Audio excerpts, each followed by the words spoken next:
Un rassemblement pour Ingrid Betancourt. Une pétition de 95 000 signatures a été remise au Quai d'Orsay pour la jeune femme retenue depuis 3 ans et demi en Colombie.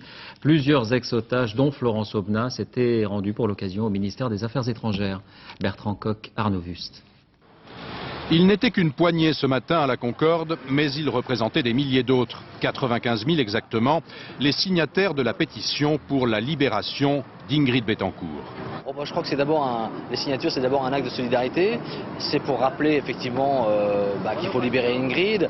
Donc je ne sais pas si c'est un moyen de pression, mais c'est plutôt un moyen d'aiguillonner un petit peu tout le monde, de rappeler, il y a un devoir de mémoire. Je pense que très sincèrement, le gouvernement français et le gouvernement colombien, j'ose croire qu'ils se battent pour elle. J'ose croire qu'ils se battent pour elle. Donc c'est plus pour dire on est là aussi. Tout le monde est avec elle.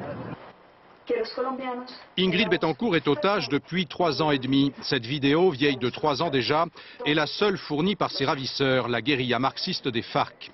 La franco-colombienne avait été enlevée alors qu'elle faisait campagne pour l'élection présidentielle colombienne dans le fief de la guérilla.